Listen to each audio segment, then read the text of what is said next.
Hello and welcome to another tutorial with Quirky Hand Knits. I'm Tash, and through Quirky Hand Knits I design and create beautifully hand knitted accessories, and I aim to provide tips and to empower other knitters to create the best knitting that they can do.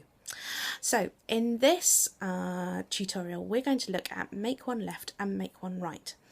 Now these are two types of increases, and they do the same thing, but they change the direction of your knitting. So they have their own different uses. And in my Diamonds Rock shawl, they are used here at the central spine, and they're also used here along the edge.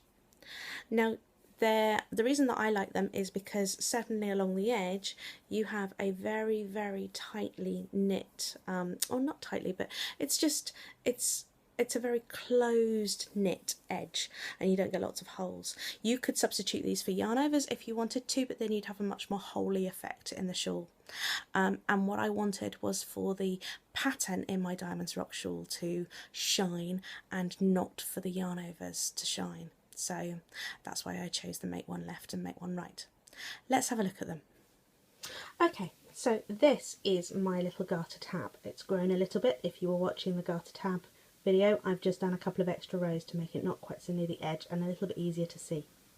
So you can see that I have got 3 edge stitches over here, and then I've got a marker, and that marker marks the edge stitches, and it also marks where I need to do the make one left on this side. And then I've got 2 markers around the central stitch, which is the centre spine stitch, and another marker marking the edge stitches on the other side. All of the increases are done on right side rows, and I'm going to take you through them now.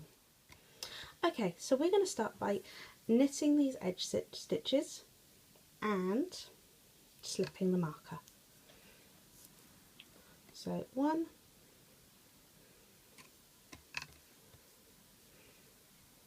2, 3, and we're going to slip the marker. Now you can do this without markers if you prefer. I find it helps me keep on track. So this is where we're going to do our first make one, and this is make one left. Make ones don't require a stitch. We're going to pick up the this little strand underneath between the 2 stitches. So we pick it up with our left hand needle, and then we put the right needle through and we knit it through the back loop like that. And then I'm going to knit to the centre spine,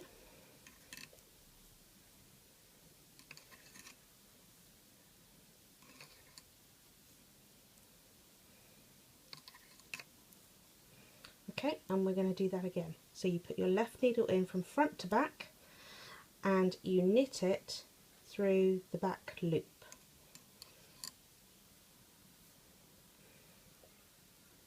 Okay, and then slip that marker, knit the central stitch, slip the next marker, and now we're going to do make one right.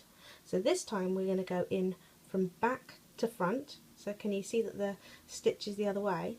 And this time we're going to knit it through the front leg, and this sometimes is a little bit tricky, so let's hope that it's not going to be on camera now. There we go. Now if you look at that, that looks all crossed at the back, and that's a make one right. And then we're going to knit to the next marker,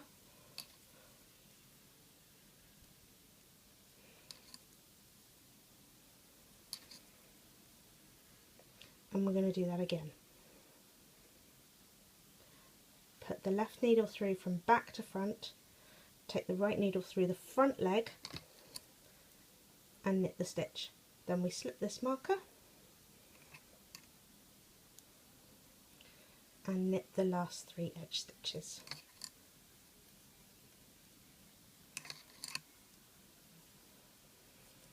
There we go, and that's a make one left and a make one right. So that's how to do a make one left and a make one right.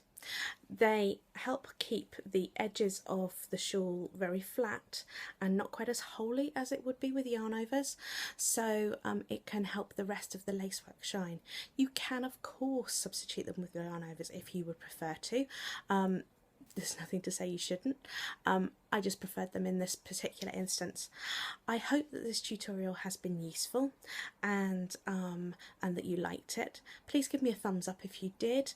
You can subscribe to my YouTube channel to be notified of further videos if you would like to be, and you can leave me a comment. I always look forward to reading my viewers' comments. As I said at the beginning, I am found online as Quirky Hand Knits. You can find me on Facebook, Instagram, LO, Twitter, Pinterest, Periscope and Ravelry, all as Quirky Hand Knits. Please do come and find me. I'd love it if you came and joined my Facebook group. It'd be really lovely to have you here. I look forward to talking to you again soon. Thank you very much. Bye.